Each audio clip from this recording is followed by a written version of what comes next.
Don't believe the church and state and everything they tell you. Shalom, this is Rabbi Yehoishophot Oliver coming to you on the 9th day of Cheshvan, the 27th of October. So, I tell people openly that COVID is a hoax. COVID isn't real in the sense that there is not, and there never was, a disease, a raging pandemic, epidemic, plague that was spreading, that was contagious. That never happened. It's a hoax, it's a setup, it's an elaborate mind control operation, it's a trick, it's a psyop, a psychological operation, psychological warfare of the government against the citizens. That is what we are living through. And one typical response to this claim on my part is that that's absurd, because that would mean that all the world's governments who are all accepting this narrative of COVID and imposing COVID restrictions and measures are all in on the conspiracy, the global conspiracy to trick the world into thinking that there's a terrible pandemic ravaging the world. And they say it's not reasonable to suggest that all these governments are working together. Aren't they in conflict? Don't they have disagreements, political disagreements, ideological, religious, financial conflicts? How could they all be doing exactly the same thing together, cooperating for a global conspiracy? How could that be? And these those who find this idea difficult, which I sympathize with them, but so they say that the idea is even anti-Semitic somehow.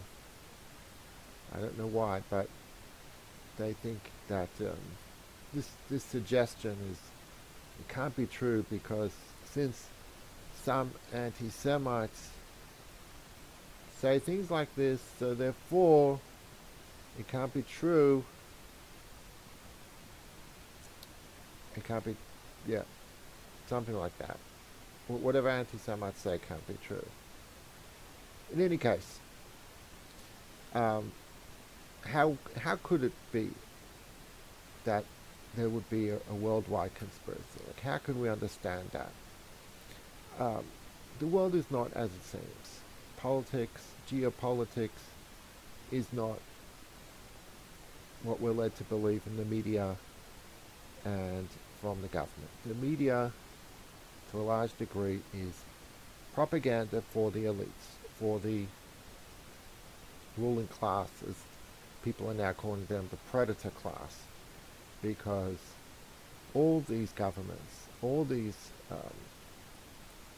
higher echelons of society work together with one another to subjugate their main enemy, which is the people, their citizens. And we need to understand that the secret to power of these ruling classes is deception. If you are open about what you're doing, it's much harder to get away with it. But if you do it under the veil of deception, you can get away with terrible crimes, and you can get away with robbing people of their rights and their freedoms. On a more spiritual note, the reason they can do this is because our world is a world of falsehood. Alma de Shikra, as the the Medrash says. The world to come, Gan Eden, is called Elam HaEmes, a world of truth. But our world is a world of falsehood. We should expect falsehood. We should especially expect it when it comes to government in general. And in particular, the government that we're under is known as Malchus Edom, the kingdom of Edom, which is associated with the spiritual energy of Esau, the son of Yitzchak, of Isaac, who was known for his deception. The sages talk about how he came to Yitzchak, his father, and he pretended to be pious, and he said, how do you take Meiser, how do you take a tithe from salt, even though it's not an obligation to do so, because salt isn't a kind of grain. He pretended to be pious when in fact he was the exact opposite of that. He was a very wicked person, certainly didn't go beyond the letter of the law. So the specific government that we're under in particular is known for its deception, and also this empire is known as Romi, the Roman Empire. We're still under the Roman Empire spiritually, and the word Romi comes from the word mirma, deception. So we should expect deception in government, and really this deception, the deception of COVID, is the most grand deception that you could ever imagine. It's an extremely elaborate, sophisticated, advanced deception, mind control operation. It is in another league, and therefore it has fooled many highly intelligent people, but that doesn't make it true. The fact that intelligent people believe in the COVID narrative doesn't change the facts. That's unfortunate, but it's only a matter of time until they'll see that they were deceived, and that the conspiracy theorists, so-called, saw through the lies. The elites know that if they want to conquer the world through force, it will be much more difficult. The key to conquest is through a silent war, through infiltration, through deception. And so therefore they need a pretext. And that pretext is this claim that there's this disastrous, contagious disease, unprecedented, that we have to take drastic measures, preventative measures against.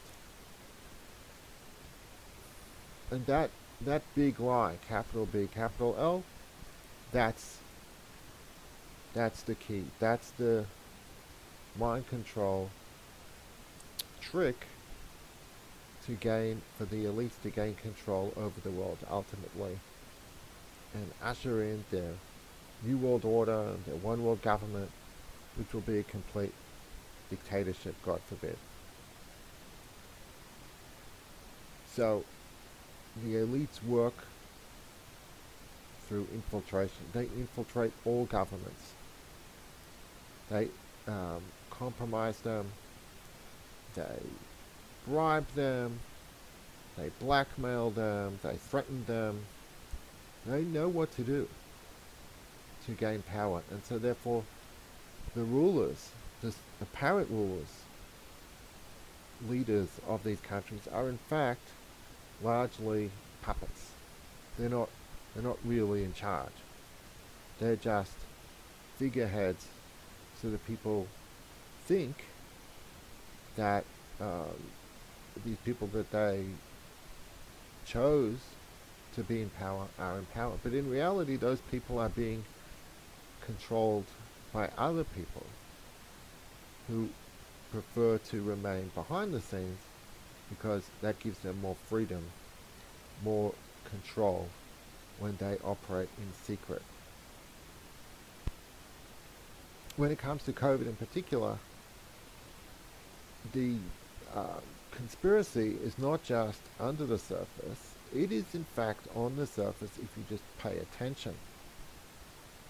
So all the world governments, many of the world's governments, most of them have signed on to the World Health Organization, and they've committed to follow the dictates or the guidelines or the prescriptions of the World Health Organization.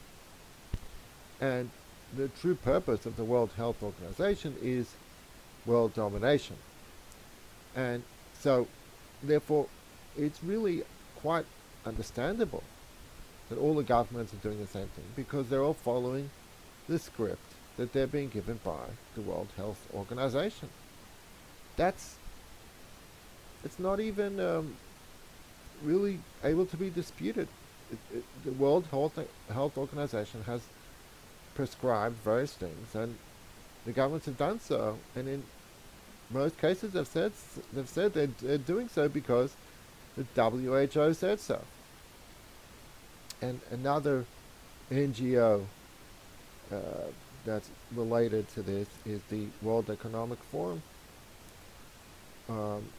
Governments all over the world have signed up to this related organization. It's all tied with the United Nations too. All these bodies that are seek to control all governments in an undemocratic and top-down manner.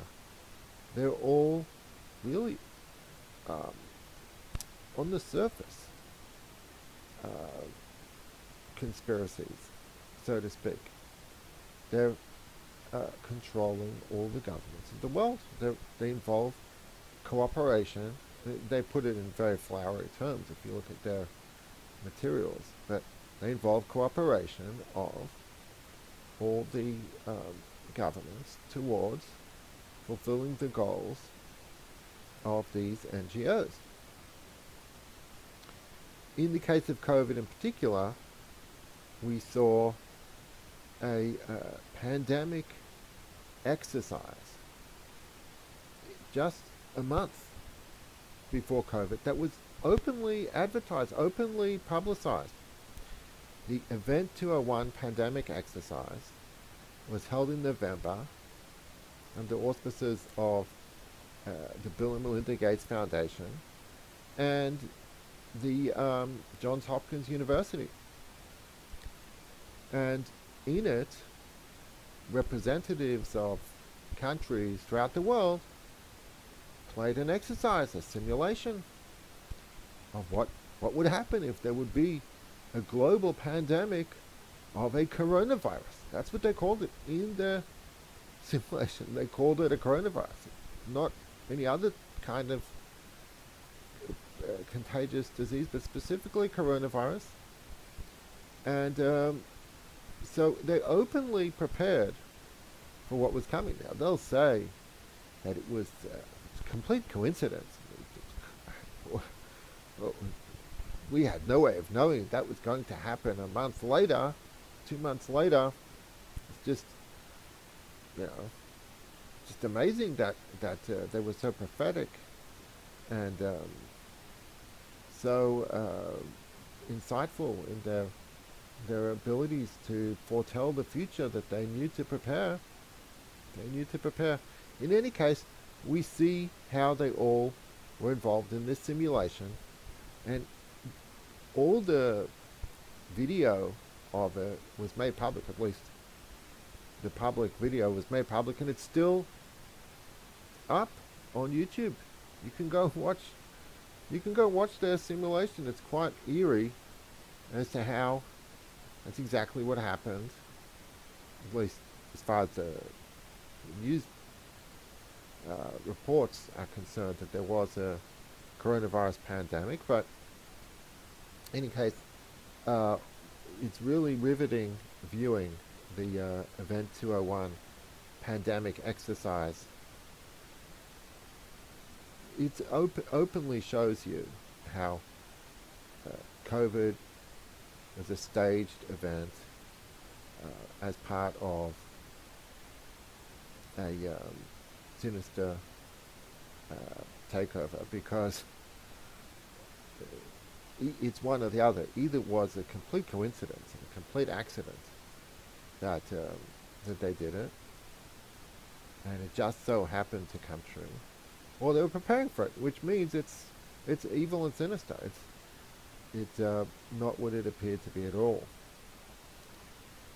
Not benevolent. So, and then we need to examine how all these governments responded to the events of first what happened in China, and the way they reacted was largely uniform. They imposed the same restrictions at around the same time. So, number one, none of them were skeptical about the China story, the story that there's this terrible disease ravaging China, and you saw all these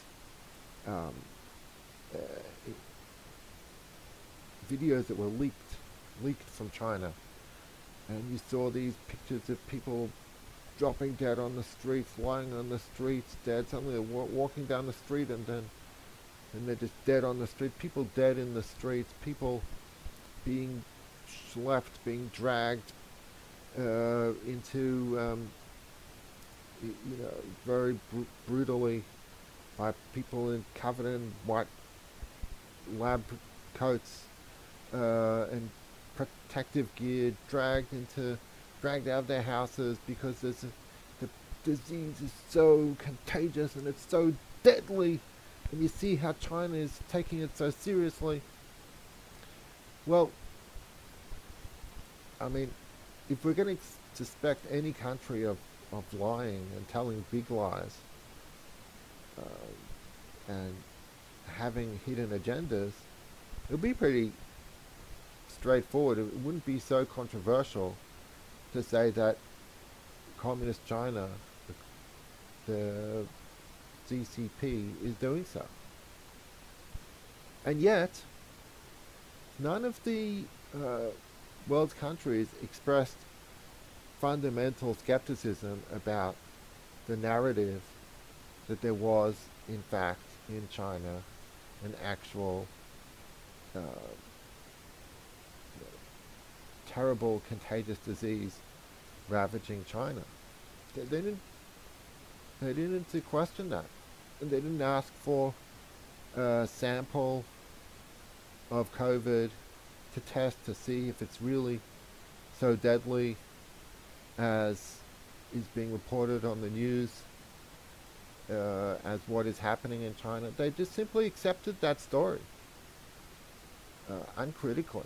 All the governments of the world, apparently, just bought the story. You would think that we would be more skeptical about events in a communist country.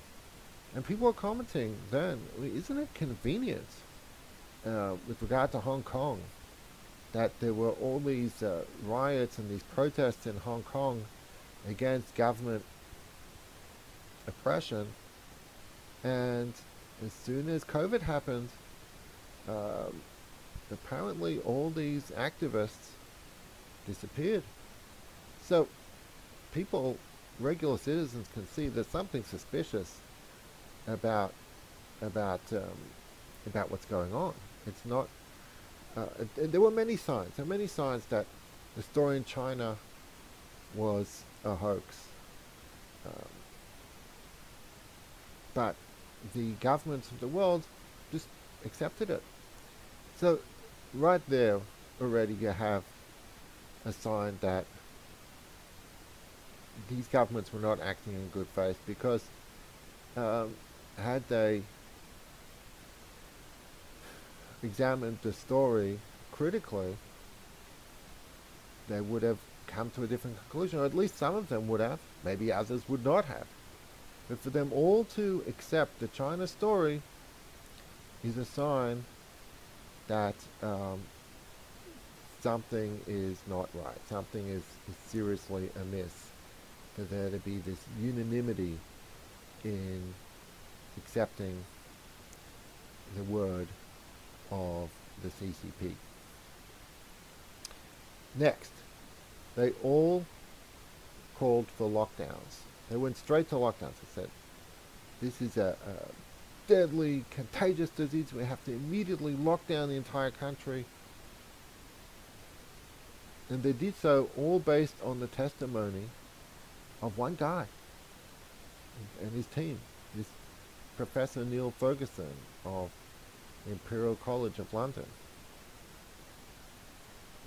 It's really odd. Doesn't each country have its own health officials, its own experts responsible for analyzing issues related to health and making policies for its own country? Why are they all relying on one team of people, which even if they were acting in good faith, they could be wrong? And yet all these other countries said, oh, this British professor and his team say so, and that's a prestigious university, so we'll just shut down our country with a completely unprecedented lockdown because he said so. Isn't that strange? Wouldn't you think there'd be more variety, more of a spectrum in the response? I mean, think about it. Now we're being told this narrative that masks protect us from this deadly, contagious disease. Well, if masks protect you from catching the disease, then why did the whole world go into lockdown? Why didn't they wear masks? Why didn't the government mandate that people wear masks? In fact, at least some governments could have responded by requiring masks and not a lockdown. Almost all the world's governments went straight into lockdown, with just two that I'm aware of, which were exceptions, which was Japan and of course Sweden. But otherwise, largely, all the governments responded by saying we need complete lockdown, and we know that's the right thing to do, and Neil Ferguson said so, and so therefore we have no choice, and it's a matter of life and death. Why the immediate rush to go to the extreme on the parts of the governments? If they're analyzing the matter critically, there should be a spectrum, because different people think differently, and there shouldn't only be two exceptions of Japan and Sweden. There should be some kind of range of policies.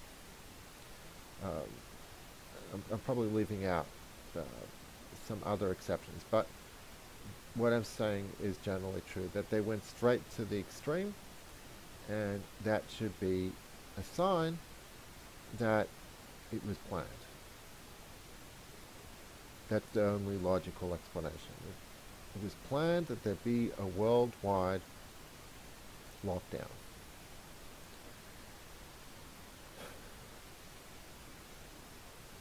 And then we find that when it came to classifying the COVID deaths, the standards that the governments used were all the same standards, which were unprecedented standards. To say that if someone dies with COVID, but not necessarily from COVID. He should be counted as a COVID death in the COVID death count and lumped together with someone who died from COVID, which is just ridiculous on its face to say so, and to adopt that as the official standard. For any country to do that is really bizarre at best, certainly suspicious, and for all the countries to adopt that standard at the same time, that's a sign of a collusion, a conspiracy. We saw that in the case of Italy. At first everyone was saying Italy is so overwhelmed, with the hospitals overwhelmed. We have to lock down because of the hospitals will be overwhelmed just like in Italy. Well, later on it came out that in addition to the fact that the hospitals are always overwhelmed that time of year in Italy, and that the vast majority of the people in the hospitals were elderly, and the elderly are typically much more likely to get respiratory diseases, and so on. We also found out, it was admitted in Bloomberg magazine, that the Bloomberg website, that almost all the cases, or COVID cases, supposed COVID deaths in Italy, were from people who died with COVID, but not from COVID. They also were severely sick in one or several other sicknesses. That came out. But we didn't know that at first. We weren't told that. And Italy, China and Italy were used as, Spain as well, it's the same story with Spain, were used as the basis for the lockdown in America. And once America locked down, then the rest of the world followed suit. And in America, this is the standard that was adopted, that we count a COVID death as someone who died with COVID, even though we're not claiming he died from COVID, which could mean that he had severe cancer, or he had a severe injury, and if he can be said to have died with COVID, even though COVID wasn't necessarily the cause, we're not claiming that COVID was necessarily the cause, but he died while he had COVID, then we'll count that in the COVID death count. Doctors, coroners have said that this standard is unprecedented, and it's problematic, it's dishonest, but it's definitely unprecedented to count someone in a death count if the coroner isn't even claiming that they died from that cause, but only that that is a possible contributing cause to their death, aside from the main cause of the obvious cause of their death, which is some illness that they had, or several illnesses that they had long before they supposedly contracted COVID.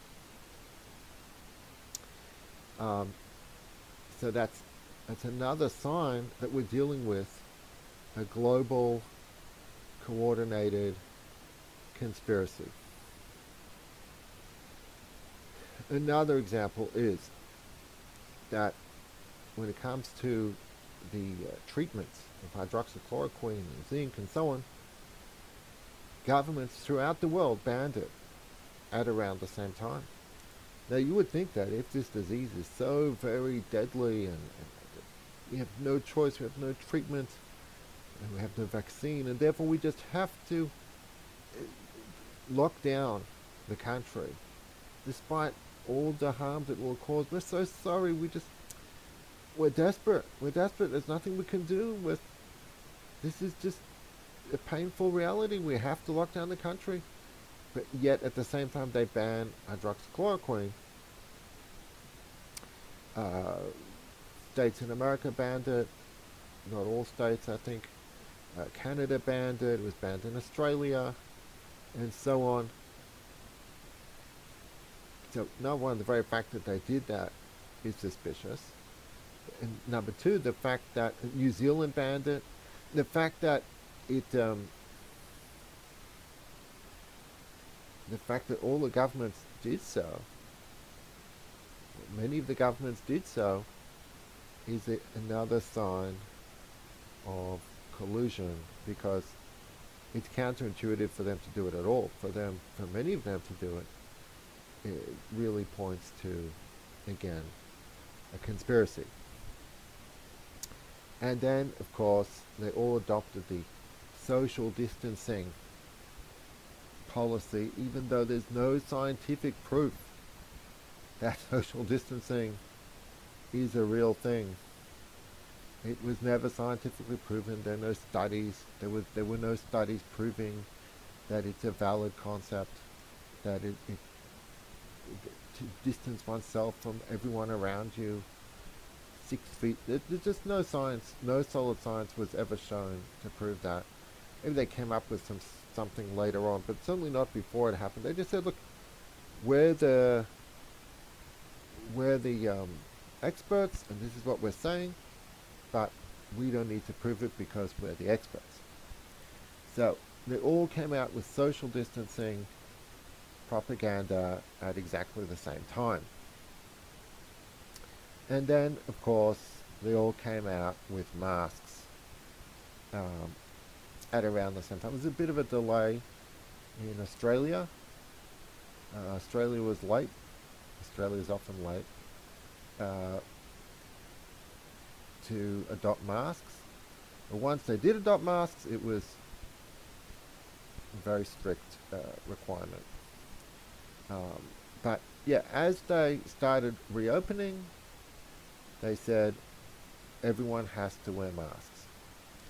And you would think that there would be a range of responses, especially since, what are we saying? We're saying it's not so dangerous. Well, if it's not so dangerous, then let's go back to normal. Why require a mask? Oh, we need a mask to protect ourselves. So then, wait. Why did we lock down? And of course, there's the fact that originally they said not to use masks, and that masks are harmful, masks makes matters worse. Fauci himself said so. So, first they're all discouraging masks, and then they all do 180 and push for masks, and even in many places impose strict penalties for not wearing a mask, and arrest people brutally for not wearing a mask, or for not having the mask fully covering your face over your nose, not just over your mouth, and so on. All of that is very suspicious, that they would all impose this, all these countries would impose the same measure, more or less, at around the same time, that there wouldn't be a variation in it, or a wide variation. There was some variation, like I said, but still, eventually Australia adopted masks, and yeah. Next, the concept of contact tracing. It was rolled out all over the world at around the same time. Clearly a planned operation. We're talking about sophisticated computer programs. They didn't just come up with those programs overnight. They had them prepared. And then, of course, if not the most important sign of foul play is the tests, the faulty PCR tests that don't even test for COVID, that in fact aren't a reliable test of any disease. The designer the inventor of the test, Kary Mullis, said that they should not be used as a diagnostic test. And the governments throughout the world released these COVID tests and pushed for them. This is what the WHO encouraged. Testing, testing, testing. And you hear the slogan from politicians all over. Testing, testing, testing. With what? With the faulty PCR tests that give false positives.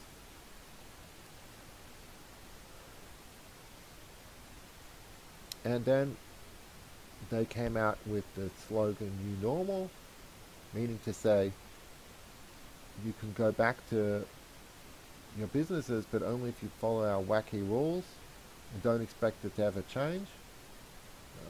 Just be like this forever, and don't you dare challenge them. And all this happened in this just like bizarre way, even though the predictions of Ferguson and his team, these doomsday predictions, were not fulfilled at all. Not only a tiny fraction of the projected numbers took place. He said there'd be 200,000 dead in England and millions in America. None of that happened.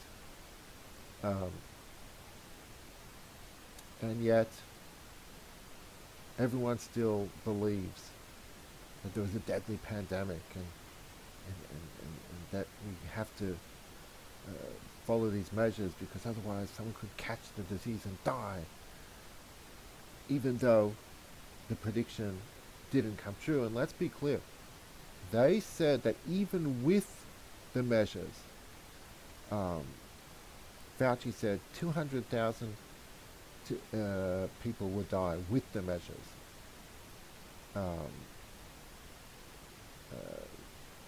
They said high numbers of people will die with the measures, even with the measures. They did not say unless you do these measures. They said it'll be worse without the measures, but it'll still be terrible with the measures. That's what they said, and everyone was shivering, terrified. Fauci and Birx told us we're gonna die. So they all came out with what? With new normal propaganda at the same time. And now they're all coming out with building back better propaganda, the same slogan all over the world at the same time. So really, it's obvious they were all reading from the same script. It's an operation with timed stages, phases, and each one rolls out as planned, and all these politicians are puppets following a script. So this is just a reality. This is not a matter of opinion. This is just so blatantly obvious. If you're an honest, intelligent person who just seeks truth on a basic level, you have to accept that this is what we're dealing with. We're dealing with a global conspiracy. It's just a fact. How it could happen, why it's happening, what we can do about it, are all a separate issue. It is the reality. If you aren't aware of this, then you're not in touch with reality. If you want to be in touch with reality, you have to accept this fact. We are living through a bad dystopian science fiction novel along the lines of Brave New World or 1984, something out of a comic book, something out of a bad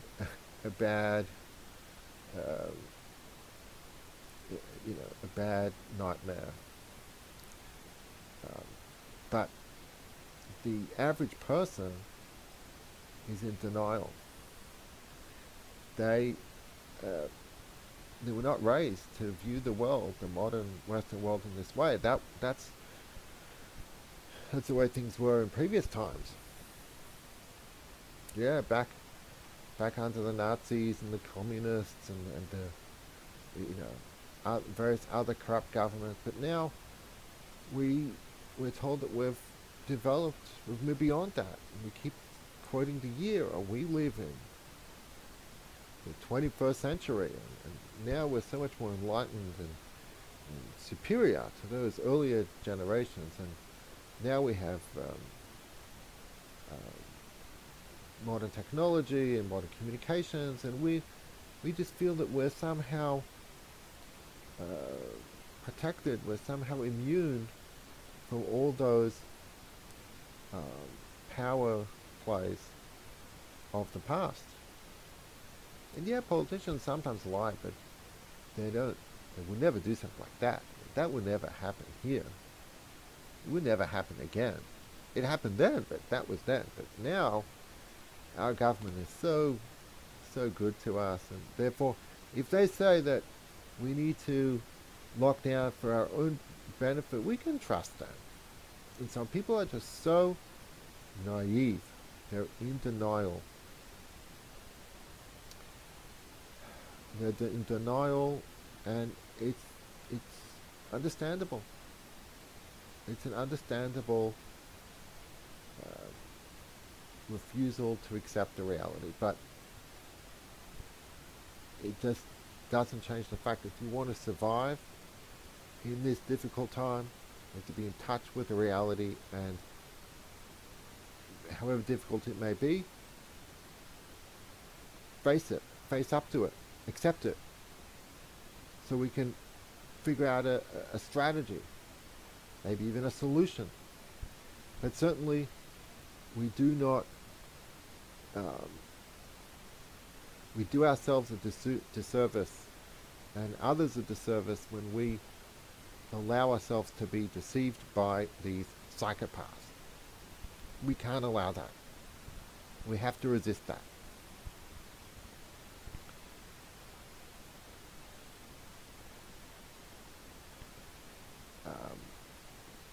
But there's this tremendous resistance. People's impression of conspiracies is just to ridicule it. The moon landing being a hoax, but that's ridiculous. That's nonsense. Especially 9/11 being an inside job. That's just only like weird, disturbed minds would come up with something so crazy, so nutty to think that 9/11 could be an inside job. JFK, some people are more open to viewing as a conspiracy. Princess Diana, there's some more mainstream conspiracies, but certainly in general, people like to think that those are the exception to the rule, and that really our governments are different from governments of previous eras.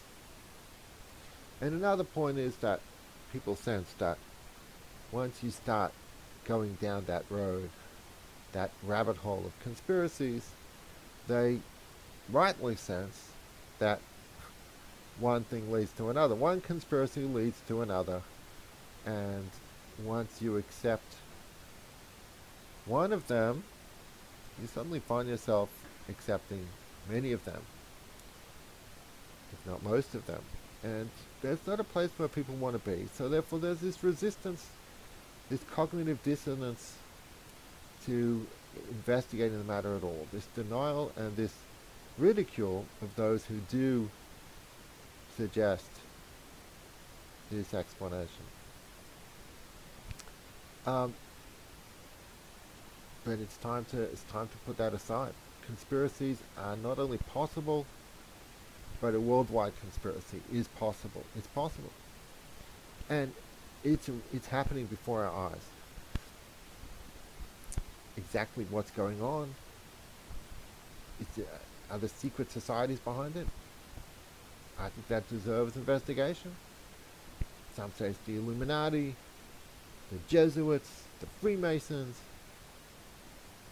Who knows exactly what is the membership of these elites and exactly how their secret proceedings work and what they're all about. I don't know. It's debated, but it doesn't really matter right now. What matters is we're being deceived, and yes, there are elites who operate behind the scenes. They consist of ruthless, power-hungry psychopaths who are geniuses at deception, at mind control, advanced deception. And such evil can exist. It does exist. Now, our response should be peaceful. I'm not advocating for violence, but there has to be some kind of resistance, some understanding that we cannot go along with this tyranny.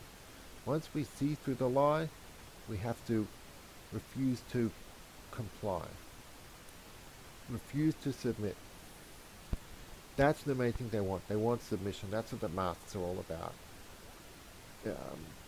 Hiding your face, your face which shows your individuality, covering up your who you are, and submitting yourself to become a member of the crowd, subordinate to the state. That's what masks do, and that makes you a tool for control, for manipulation by the state. Whatever they propose after that, you'll go along with, because you were subjugated by the masks.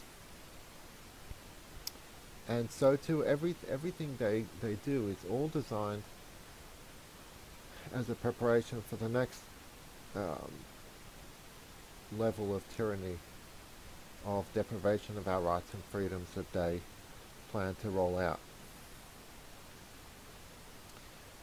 The ones who are behind this operation, they're only getting started. They're extremely clever, and they have step-by-step plans for every stage of COVID, and they have contingency plans for when things don't go as planned. And they want world domination, they want mass depopulation, they want total enslavement to a ruthless technocracy, a open air prison, like in China, which is run by this horrific social credit system, where people are tools of this crazy dictatorial program that just terrorizes them constantly. That's what they want to roll out worldwide, and we need to resist while we still can. The key to preventing the takeover of a totalitarian government is resisting that takeover when we still have the opportunity to do so. So let's face up to the reality, and let's not submit, and let's publicize the truth, expose the lies, and do what we can to save our world. God bless.